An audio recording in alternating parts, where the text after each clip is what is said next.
preocupaciones que ha tenido el ser humano desde un inicio de su creación ha sido cómo paliar el dolor. ¿Qué quiere decir paliar el dolor? ¿Qué viene por paliar el dolor? Disminuirlo o controlarlo. Disminuirlo. O abolir el dolor, ¿no es cierto? Entonces, esa fue una de las grandes preocupaciones que hizo que el ser humano busque alternativas para lograr este objetivo. Y dentro de esta preocupación se recurría a muchos métodos, siendo estos los siguientes.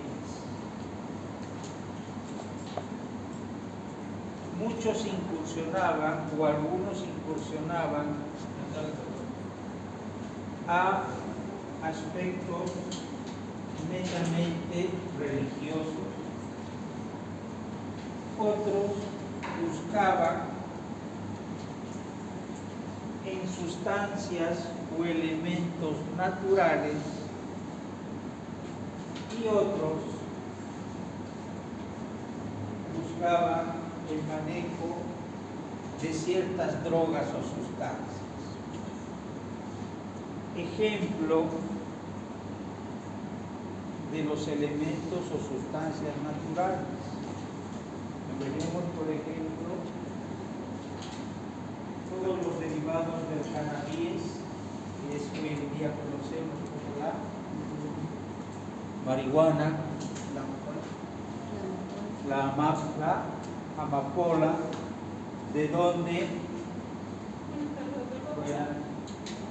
derivan todos los opiáceos o narcóticos potentes, ejemplo, la morfina y sus derivados. También tenemos que mencionar lo que era el meleño, la mandrágora y otros elementos naturales. Y entre ciertas sustancias o drogas que hoy por hoy se utilizan, tenemos que mencionar lo que es el alcohol y lo que es la coca o cocaína. No se olviden que de estas sustancias hoy por hoy tenemos varios fármacos sintéticos o semisintéticos, ¿cierto? También se tomaron en cuenta para paliar o disminuir el dolor ciertas técnicas o aspectos físicos. ¿Cuáles eran estos? La contusión cerebral, directamente darles un golpe en la cabeza, entraban en el estado de inconsciencia y practicaban ciertos actos quirúrgicos. Contusión cerebral. Otro de los aspectos físicos, el uso del frío, la crioterapia. No sé si ustedes han tenido la curiosidad de aplicarse hielo en una parte de su cuerpo por un tiempo X. Van a ver cómo la hipotermia hace que el umbral del dolor pueda disminuir. Y en esos años sí también utilizaban. O ustedes han debido ver algunas películas, por ejemplo, de personas que han estado en temperaturas bajo cero, ¿no es cierto? En un momento dado ellos veían que más que todo la parte distal, pies o manos, empezaban a tener isquemia y necrosis, y de un momento a otro se desprendía ese tejido necrótico. Eso era la crioterapia. Otro aspecto físico tenemos que mencionar lo que es la estrangulación, o lo que ustedes han debido escuchar, lo que es el realizar los torniquetes en pacientes, por ejemplo, traumatizados, con fracturas expuestas, con sangrado masivo, donde ellos se practica muy bien lo que es la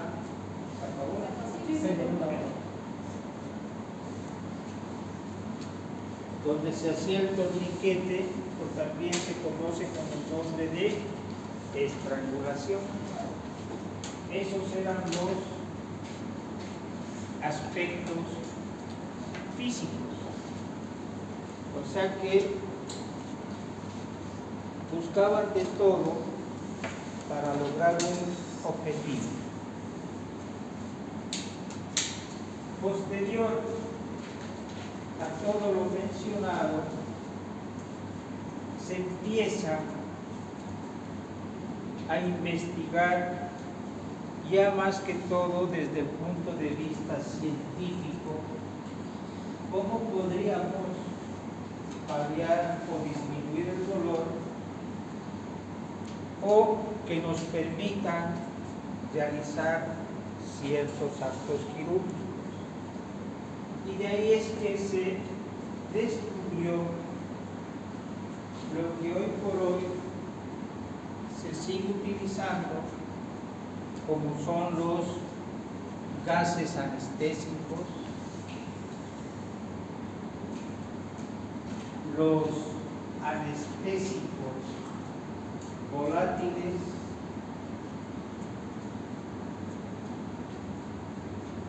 relajantes musculares y otros fármacos que lo vamos a ir viendo de a poco cuando vayamos avanzando en las siguientes unidades.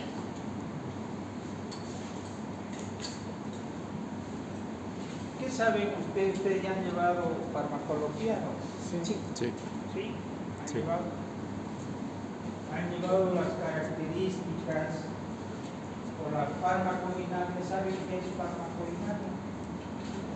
La acción del medicamento. ¿Cuál? La acción del medicamento en el cuerpo. Eso es el mecanismo de acción del medicamento cuando ingresa a mi organismo.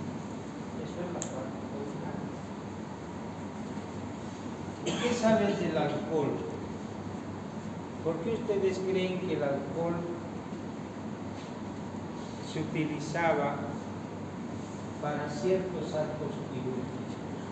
¿Cómo ejerce su acción el alcohol en su inicio, el tiempo y al final? ¿Qué acontece en el organismo? ¿Quién me puede explicar?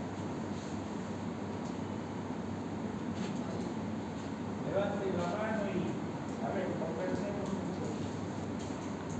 Han llevado farmacología. A ver, dime. De lo que se podría comentar sería que es de absorción muy rápida por ser una sustancia química, y es depresora del sistema nervioso. O sea, entra a mi organismo evidentemente por vía sanguínea, se va a reabsorber o por vía digestiva, y lo primero que va a tomar es el sistema nervioso central. Y a nivel del sistema nervioso central tenemos los neurotransmisores. Hay neurotransmisores excitatorios y neurotransmisores inhibitorios. ¿Sobre cuál actúa el alcohol? ¿Ah? ¿Y cuáles son los más importantes? Denómbreme uno que sea excitatorio, Glutamato. y otro inhibitorio. El glutamato. La adrenalina no es un neurotransmisor. El glutamato. Es una catecolamina. El glutamato es un Levante la mano. el glutamato es un excitatorio y la glicina inhibidor. Glicina, una inhibidor. ¿Qué pasa con el alcohol? Primero a quien estimula y después a quién. A ver, por ejemplo, ustedes, me imagino de que todos alguna vez han consumido bebidas alcohólicas o no. A ver, levanten la mano, honestamente. ¿Quiénes han consumido? Y no por consumir vamos a ser alcohólicos, ¿no? ¿Quiénes ya ven? Levanten la mano. Solo uno. ¿Dos? ¿Por qué tienen vergüenza? Levanten la mano. ¿Ah? ¿Qué pasa cuando empezamos a ingerir el alcohol?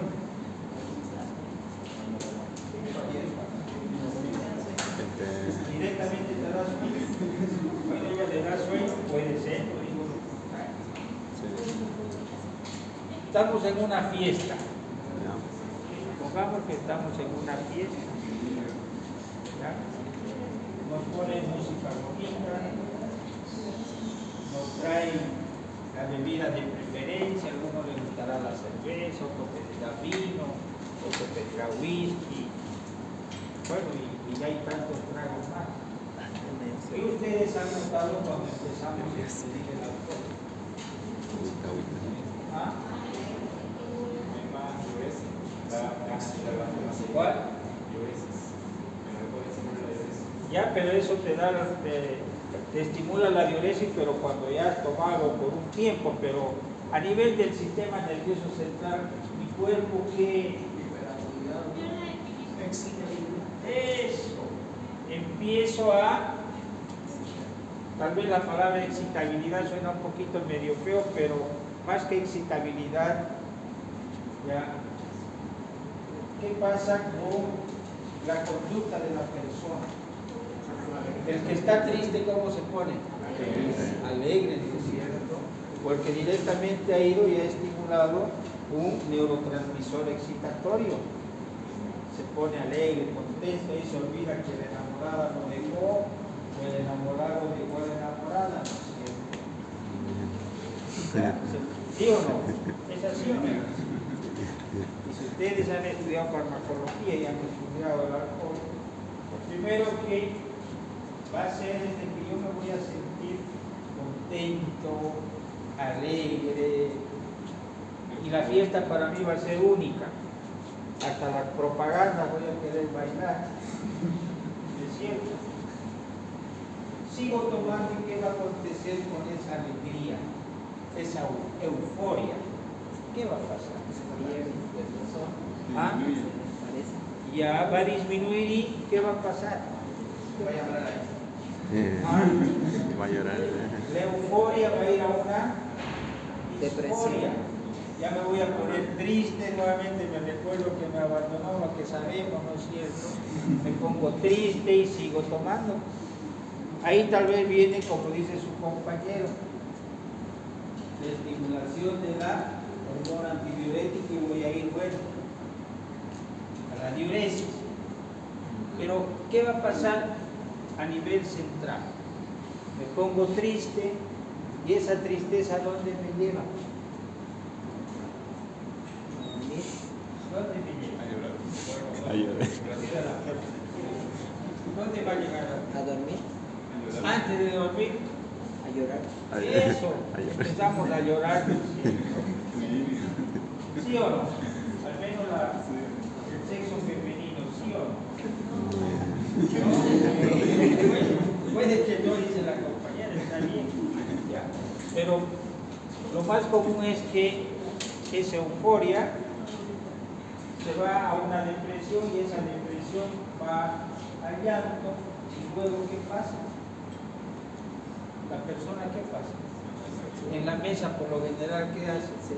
Se duerme. Se duerme, ¿no es cierto? Y de acuerdo al grado alcohólico, ya a muchos, tal vez no a ustedes, pero a muchos yo he visto de que hay incluso hasta relajación de esfínteres.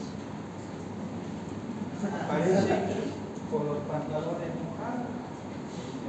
Entonces, si ya no tuvo control de esfínteres, es porque el sistema nervioso central sí estaba totalmente deprimido y era ese el momento para poder realizar una cirugía. Por eso era que al paciente lo primero que hacían era darle licor, ¿ya?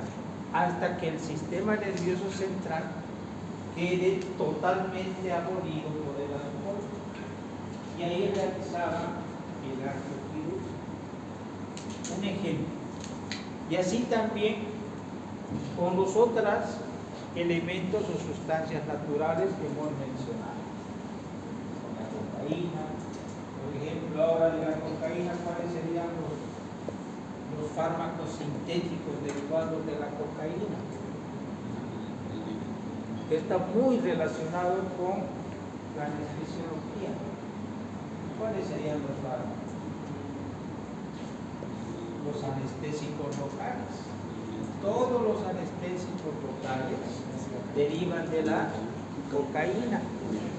Ahí está la lidocaína, ¿no es cierto? Ahí está la procaína, etilovacaína, bupivacaína, levobupivacaína, ropivacaína, procaína, pirocarpina, y así hay muchos. Así hay muchos. Derivados de los opiáceos, de la amapola, el fenil. Hoy por hoy, uno, el fentanilo, y luego la morfina. ¿Cuál? ¿Vitamina? La betaminona, el remifentanilo, la meperidina, oxicodona, alfentanil, sulfentanil, y así muchos que han derivado de elementos naturales, como el amapola. Entonces, esos elementos hacen de la historia de lo que es la anestesiología. Ahora, en lo que respecta ya a la historia científica de anestesiología, vamos a tomar dos ambientes, si podemos nombrarlo así. El número uno, todo lo que está relacionado a la historia de la anestesiología en Europa y en otras partes del mundo, o en otros lugares. Y la otra parte de la historia de la anestesiología la vamos a enfocar en nuestro medio o en lo que respecta a Sudamérica.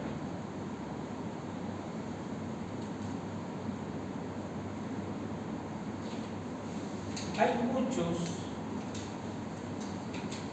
profesionales en salud que en su época dieron mucho de su tiempo y de su conocimiento para poder hoy por hoy seguir utilizando fármacos anestésicos con ciertas modificaciones, porque ustedes saben que la medicina todos los días avanza. No nos quedamos con un medicamento de hace 10 años atrás, va cambiando. Por eso es que el estudiante de medicina, el médico graduado, tiene que estar de la mano con la actualización, porque si nosotros nos dejamos vencer, pues vamos a ser como toda herramienta, simplemente les diga, pero toda herramienta obsoleta, y ya no nos van a utilizar. Entonces tenemos que siempre estar actualizados. Dentro de los historiadores a nivel de Europa Vamos a nombrarlo, por ejemplo, al doctor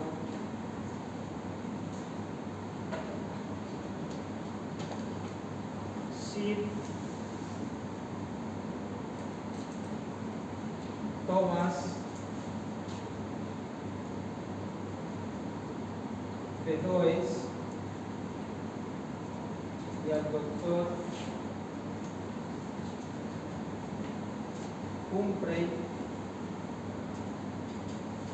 David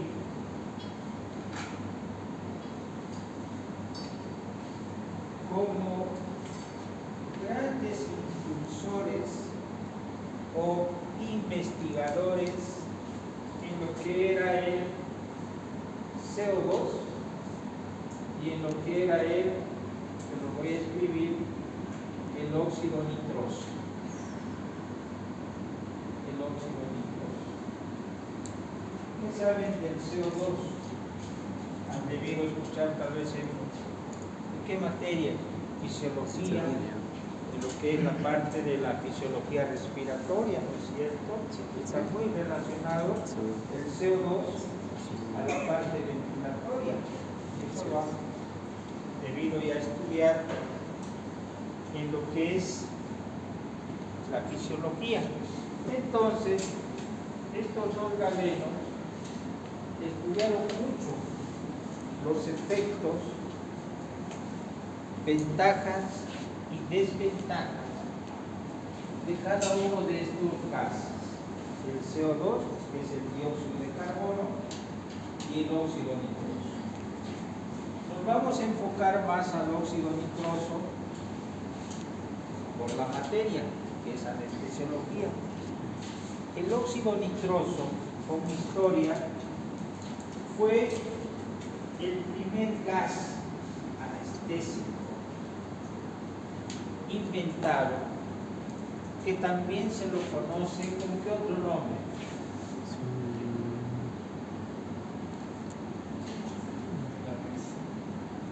Como el gas de la risa. Han debido ver ustedes la película de Batman, ¿no es cierto? ¿Cómo se llamaba el que siempre andaba? El Guasón. Guasón, ¿no es cierto?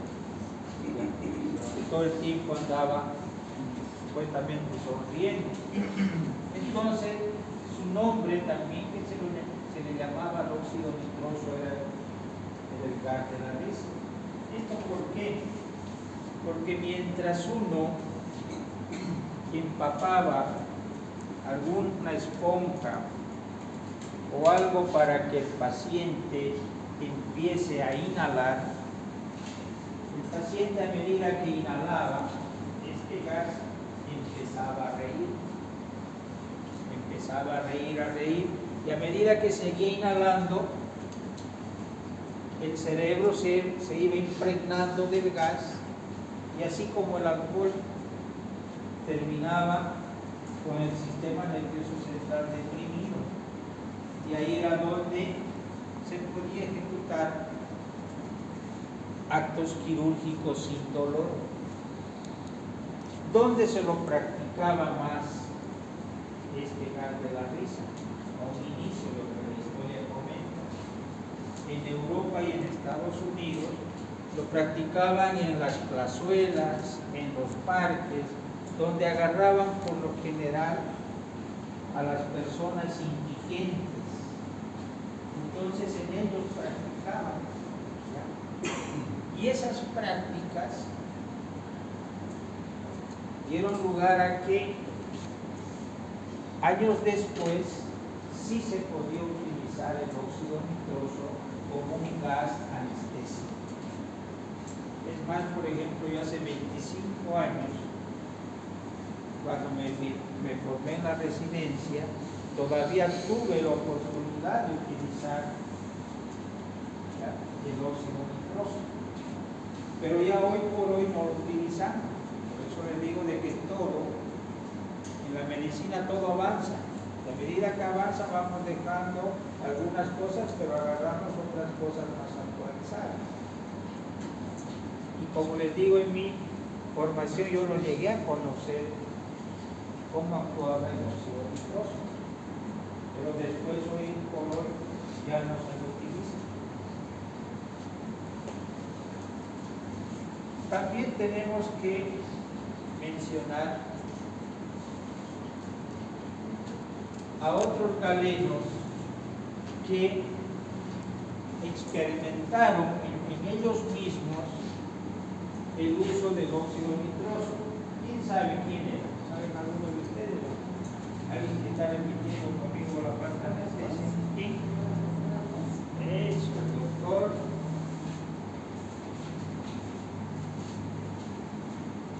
Horace Wells.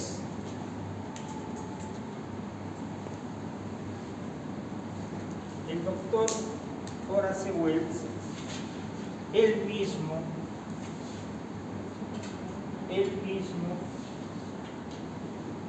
se pone como experimento a inhalar el óxido nitroso. ¿Cuándo lo hace esto? ¿En qué fecha? ¿Te acuerdas la fecha? No? El 10 de diciembre de 1842.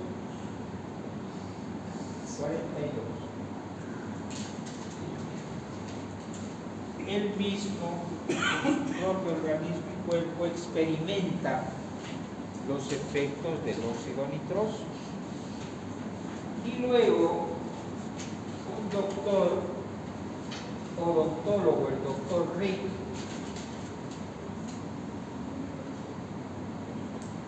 le extrae al doctor Horace Wells, utilizando el óxido nitroso, le extrae una pieza dental. Entonces, si ustedes alguna vez han tratado, yo por ejemplo, no sé, ahora en la provincia veo que cuando hacen internado, el gran error tal vez de nuestra política de salud es de que el año de provincia ustedes lo hacen ya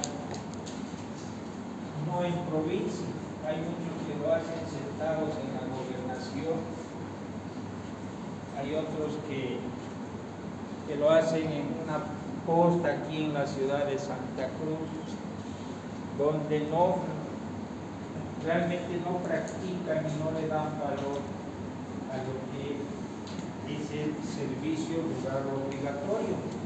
En mi época era un año que sí o sí teníamos que ir a provincia. Y ahí era donde realmente nosotros poníamos en práctica todo lo que habíamos aprendido en toda nuestra formación académica. Pero hoy ahora me parece que no es así, porque ahora en el mismo año del internado solamente hacen 9 meses, ¿no es cierto?, internado, y 3 meses solamente hacen provincia. En mi época era un año el internado y otro año provincia. Entonces, a mí me tocó estar, no sé si alguien es, por ejemplo, aquí de Charagua. ¿Hay alguien de Charagua? Una provincia de cordillera. Me tocó hacer mi año de provincia. Y en esta área hay colonias de menonitas. Y la administradora del hospital de ese entonces, todos los meses, nos mandaba a hacer atención médica a todas las comunidades de Charagua, más las colonias de los menonitas. Y en esa caravana, el primero que iba como encargado de la caravana era el médico de provincia, el responsable. Y yo quedé sorprendido en la primera salida que tuve y llegué a una colonia de los menonitas donde había supuestamente un menonita odontólogo, pero empírico, que me tocó observar cómo él extraía una pieza dentaria. Y ahí voy, ¿a qué voy? De que decía yo que, o ese era mi pensamiento, que la persona, o sea, el menonita varón era tan fuerte que doctor o odontólogo, entre comillas, le extraía la muela sin anestesia. Lo único que hacía era que se agarraba del sillón y le extraía, sí o sí le extraía porque le extraía. Entonces, imagínense el dolor, el umbral del dolor para aguantar. Y de ahí fue que cuando ya llegamos a las otras comunidades, vimos la importancia de conocer y manejar ciertos anestésicos, y de ahí fue que se les enseñaba a manejar los anestésicos locales. En este caso era la lidocaína. Aprendió también el menonita que se hacía pasar de médico y bueno, ya les extraía sin dolor. ¿A qué quiero llegar? De que imagínense en esa época el óxido nitroso fue algo tan impactante que se lo llegó a utilizar en todo para realizar todo tipo de actos quirúrgicos. ¿Tenía desventajas? Sí. ¿Cuáles eran las desventajas del óxido nitroso? Ya, ¿a qué nos puede llevar la vasodilatación? A la hipotensión. ¿Qué más? Ya, la hipotensión nos va a llevar, ¿no es cierto?, a un estado de un shock. ¿Qué más? ¿Qué pasa con la frecuencia cardíaca? Un momento va a haber taquicardia, ¿no es cierto? Porque el dolor que hace con las catecolaminas. ¿Cuáles son las 3 catecolaminas más importantes? Adrenalina, noradrenalina. Eso, adrenalina, noradrenalina y dopamina. Entonces, cuando mi organismo, su organismo de ustedes, experimenta cualquier tipo de dolor, de manera endógena empieza a liberar estas sustancias vasoactivas, ¿no es cierto? Entonces, los efectos adversos del óxido nitroso no era que liberaban drogas vasoactivas, porque el paciente no sentía dolor. Lo que más ocasionaba era depresión respiratoria, en unos más y en otros menos. Pero en esos más que producen depresión respiratoria, ¿a qué me lleva una depresión respiratoria? Paro cardiorrespiratorio. A un paro. Primero, paro respiratorio, y si yo no puedo revertir el paro respiratorio, me va a llevar a un paro cardíaco, a un paro cardíaco. Entonces, esos eran sus efectos adversos del óxido nitroso. La depresión respiratoria. Depresión respiratoria.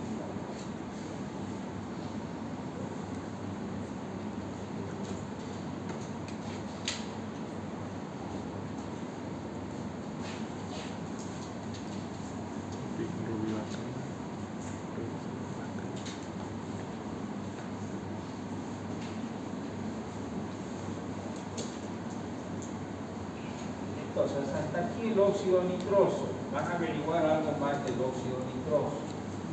Después del óxido nitroso, vamos a mencionar ya no como un gas anestésico, sino como un anestésico volátil. ¿Cuál fue este primer anestésico volátil? Así como el óxido nitroso fue un gas, cuidado, no se vayan a confundir. Gas es muy diferente a un anestésico volátil. Como primer gas, si yo les pregunto, es el óxido nitroso. Y si me pregunto el primer anestésico volátil, pues vamos a tener al éter o éter dietílico. ¿Ya?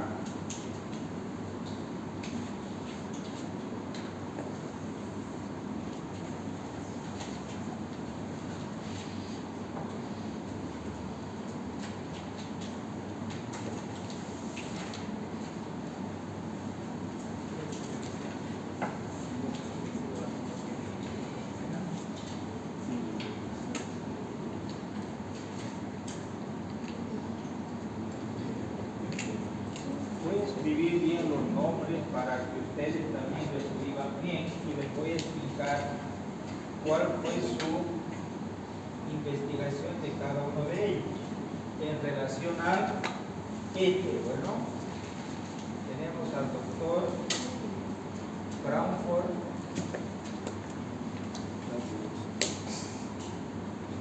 Doctor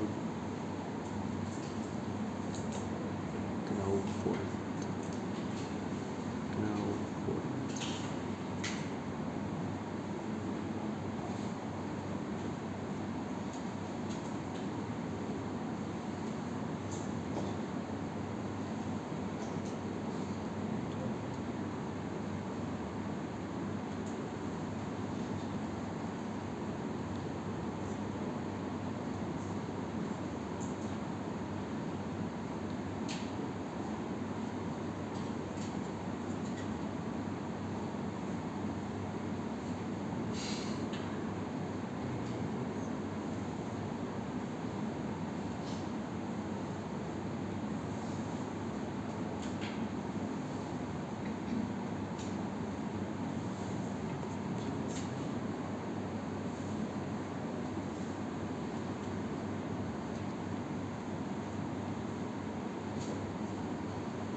Bueno,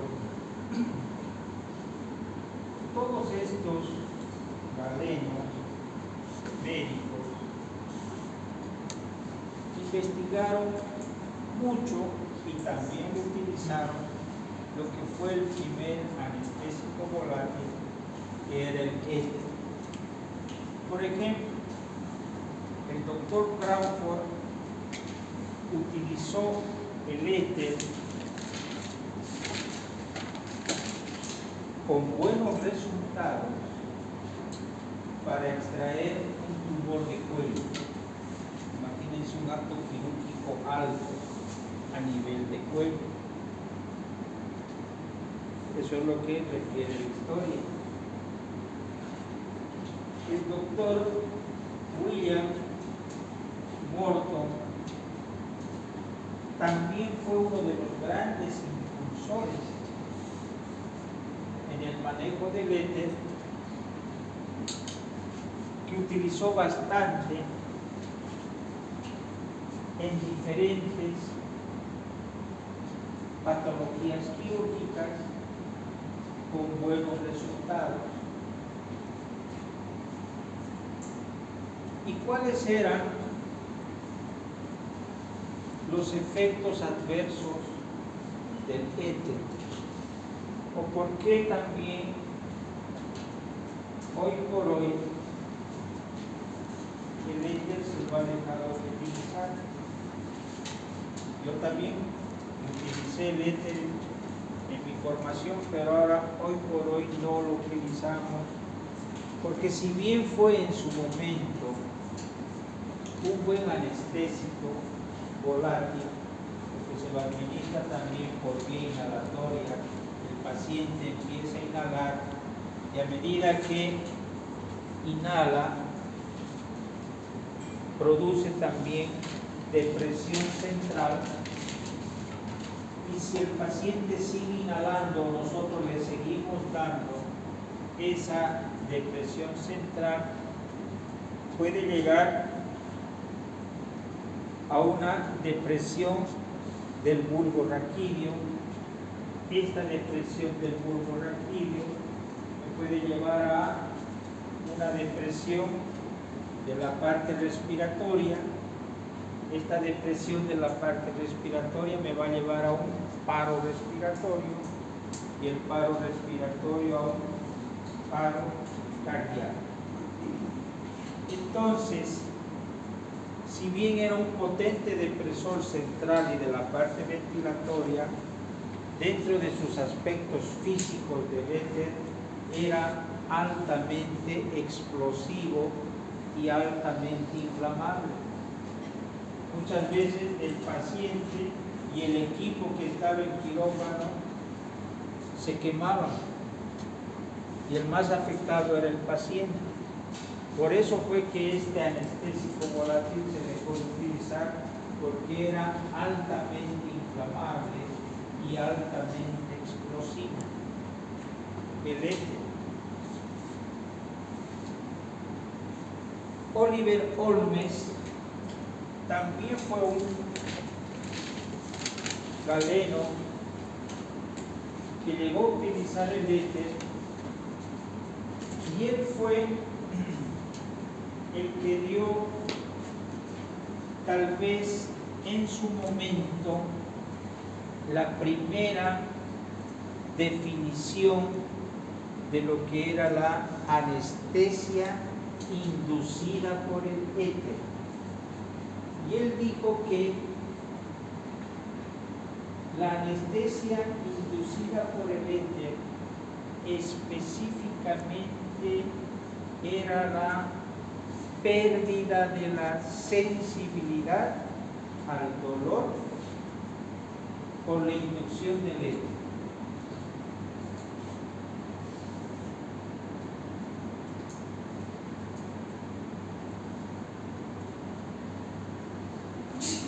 En su momento él dio esa definición, pero en la historia mencionan que el primero que ya dio esta definición fue médico griego Dioscórides.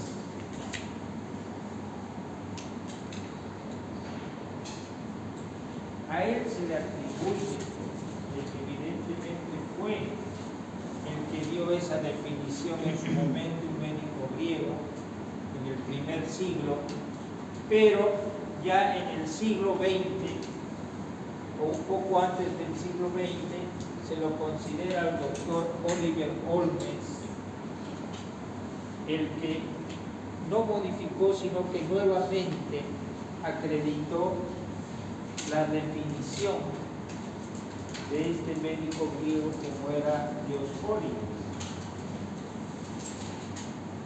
¿Quién fue el doctor John Snow?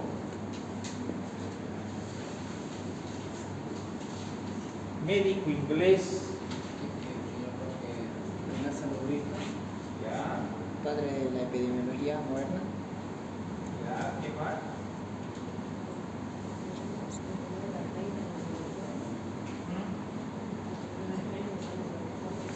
Fuerte, ¿bien?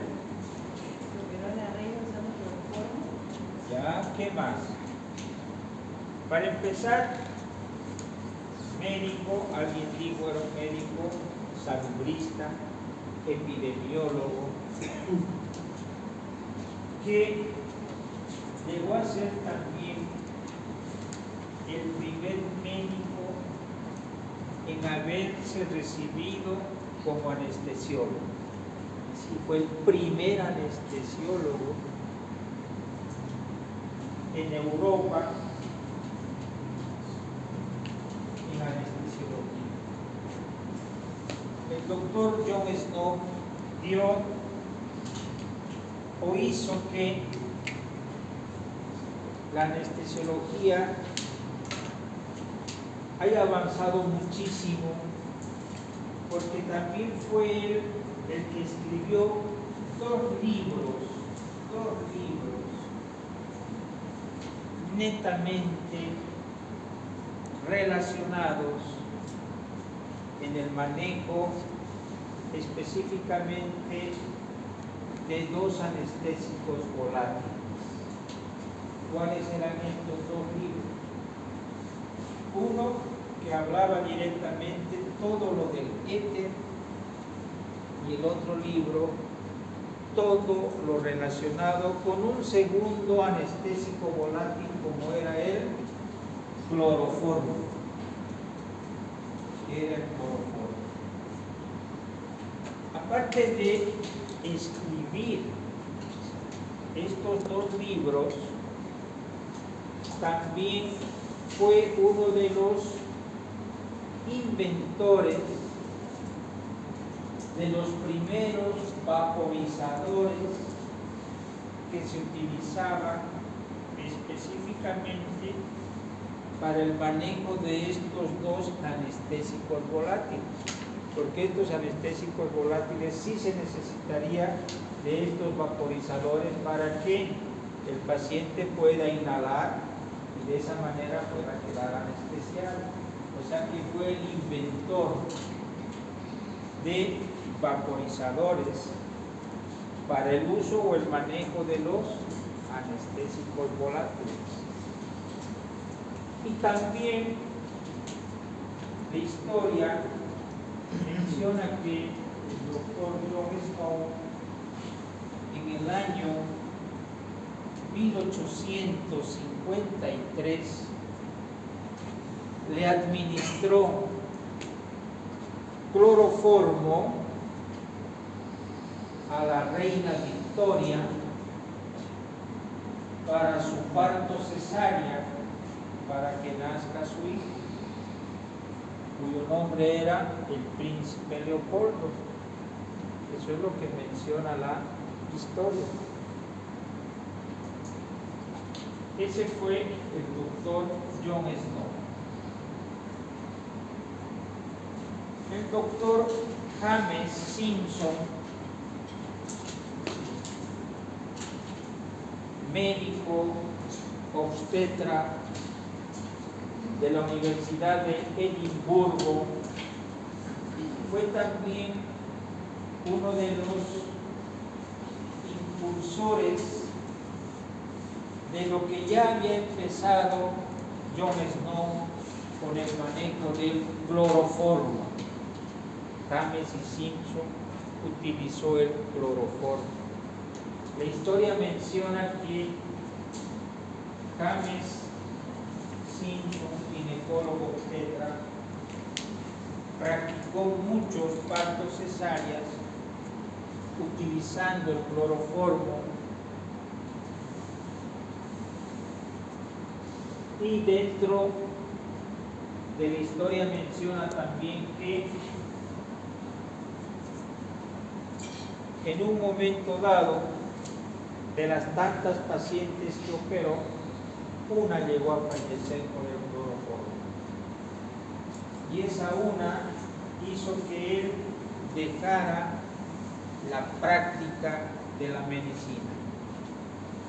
O sea, quedó traumado por ese acontecimiento. Doctor William Halsted. ¿Quién fue este doctor William Halsted? Inventor de la pizza. No. Ese era el doctor McGill. William Halsted fue el pionero, que sí lo podemos mencionar, el pionero de haber utilizado la cocaína para ejecutar la anestesia de superficie, la que conocemos ahora, la que han visto ustedes colocándose en las heridas superficiales por debajo. No sé si han visto que el médico infiltra anestésico local. Él en esa época utilizaba la cocaína para la anestesia de superficie y también fue el pionero de bloquear los nervios periféricos con cocaína. ¿Qué año? Imagínense, ya en el año 1885. O sea que fue el pionero.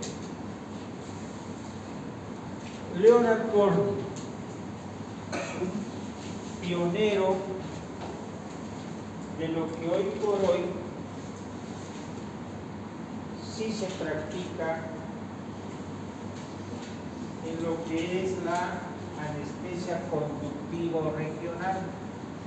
Dentro de lo que es la anestesia conductivo regional tenemos dos técnicas anestésicas. Una es la anestesia extradural o epidural y la otra es la anestesia raquídea o espinal o subaracnoidea. El doctor Leonard Corning se lo considera el pionero en haber administrado cocaína en el espacio extradural. Hoy por hoy, la anestesia epidural al doctor Leonard Corning. ¿Qué año? El mismo año que el doctor William Halsted utilizó la cocaína para realizar los bloqueos nerviosos periféricos. Doctor Augusto Vier se lo considera el pionero de haber utilizado la cocaína a nivel espinal o subaracnoideo, hoy por hoy conocido como la anestesia raquídea. ¿En qué año practicó esta técnica? En el año de 1898. O sea que más o menos 10 años después de la anestesia extradural. Pionero de la anestesia raquídea, el doctor Augusto Vier. ¿Alguna pregunta, alguna duda hasta acá, jóvenes? Para que nos pueda aclarar.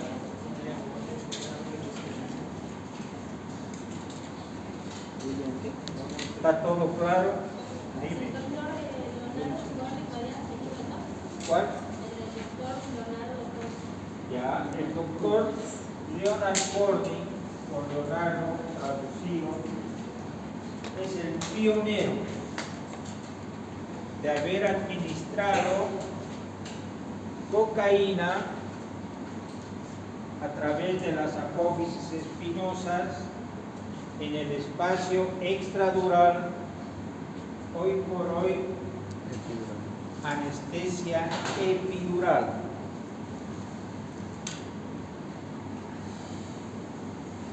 ¿En qué año? 1885. Y la raquídea 1898 por Augusto Vier.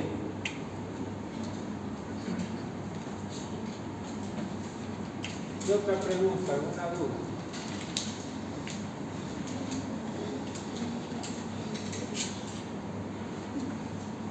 ¿No hay dudas? ¿Preguntas?